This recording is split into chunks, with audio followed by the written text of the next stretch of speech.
All right, so we're going to go through a brief review of Unit 1, Colonies to the Revolution. So the first thing we're going to see is that early natives come from Asia through the Bering Strait around 20,000 years ago, and they were hunters and gatherers, and as you can see, we're kind of showing the cursor that they're spreading throughout North America, Central, and South America.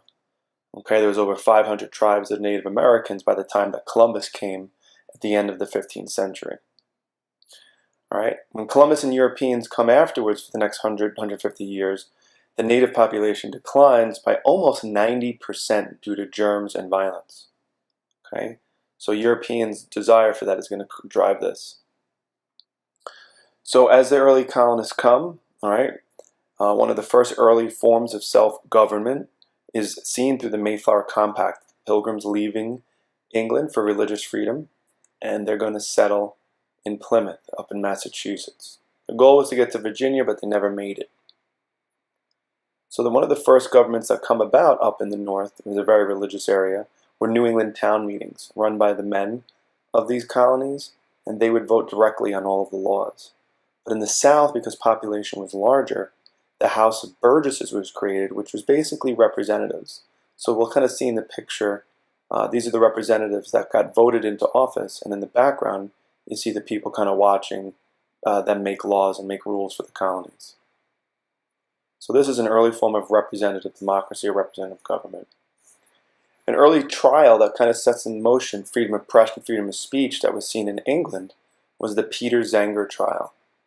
And this establishes freedom of speech, which we'll see in the Constitution's Bill of Rights. Okay, next we're going to see early forms of labor. There was a lot of poverty in Europe, particularly in England, and much of them were sent as indentured servants. And once indentured servants were no longer a viable option, African slaves were forced in migrations over to the New World. So colonies were basically set up with the purpose of providing England with natural resources or raw materials, such as timber, tobacco, cotton, indigo, rice. And in turn, finished products would be created and sold back to the colonies as a captive market. So the colonies really did not win out in this, right? And this was really mostly for the benefit of the wealthy aristocrats and the king of England. So there was a lot of laws that said that the colonists could only trade with England. But early on, England was involved in lots of land wars with France and naval wars. And so they had something that they used to refer to as salutary neglect, which is they kind of ignored the laws and let the colonies develop. Colonists were happy about this, and England was still getting material, so they were kind of happy. So as the colonists are moving a little bit out west, they're pushing up against the Ohio River Valley, which was controlled by the French. So this is just west of the Appalachian Mountains. There was a very strong fur trade in this region, and many of the colonists wanted to benefit. But there was way more British colonists than French, and the natives sided with the French, hoping that they could stop the British advances. So these are some of the causes of the war. Britain will have to send over military troops to help support the colonists, to protect them, and it does cost the British taxpayers quite a bit of money to fund this war. So one of the major effects before we get to the taxes that are going to be installed is the Proclamation of 1763. And a proclamation is kind of a law, and in 1763 the British said to the colonists, you cannot go west of this line on the map. We don't want you to get into further skirmishes or wars with either the French or the Spanish. So the colonists were pretty upset, because now salutary neglect is ending. So as we see in this chart, colonists are trying to go west, British say no. So that's the Proclamation of 1763. And salutary neglect now ends.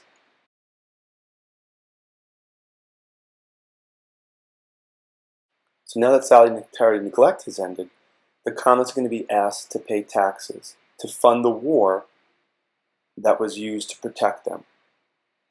And so now many of the colonists, particularly the merchant class, those who were making money trading, they're going to be upset that they can no longer trade with other European countries.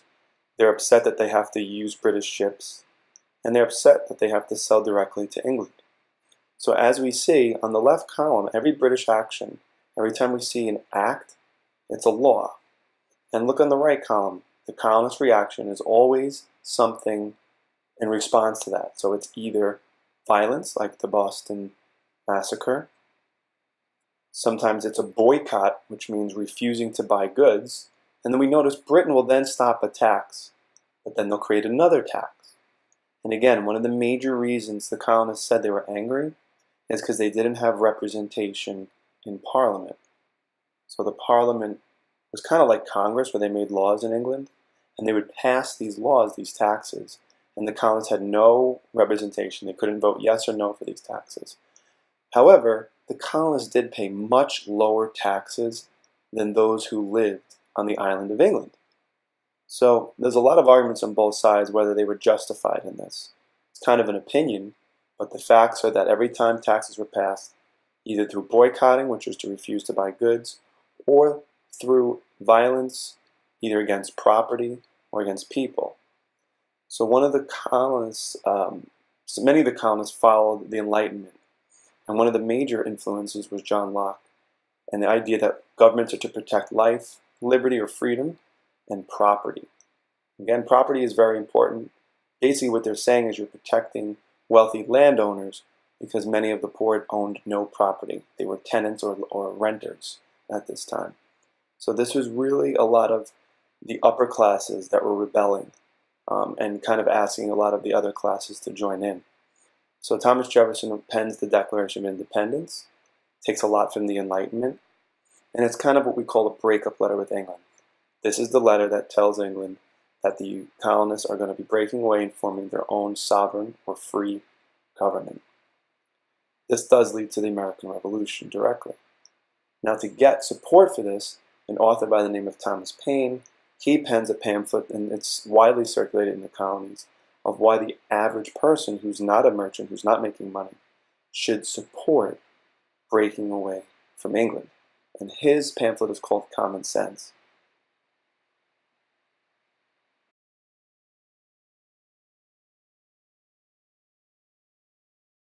Just as a rehash from middle school history, the American colonists win the war and establish the United States.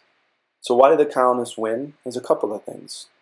Many thought they had better leadership, and while George Washington does get a lot of credit, he made a lot of military mistakes, and he was really helped out by a gentleman who was much younger, around the age of 19 or 20, called the Marquis de Lafayette, and he was a French general who came to help, which takes us to foreign aid.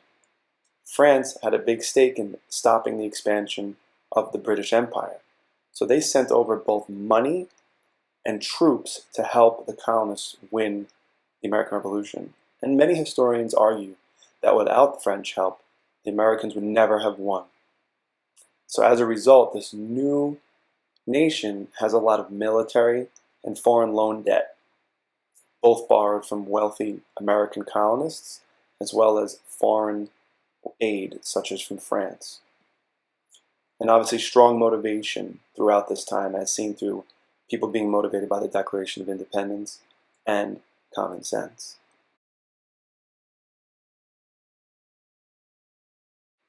So we see that the map of the U.S. has changed a bit since the American Revolution. So around 1783, we see how the colonies, the 13 original colonies that were very much on the Atlantic seaboard, now have pushed further west. Right? For the most part, France has to deal with other external affairs, and therefore the American colonists, and now the United States, is going to take over that Ohio River Valley that was so coveted or desired for its fur trade. All right, and the only other major power in the area is Spain. So we're going to see how France does retain some land, not a strong presence, and the United States are going to interact over the next century.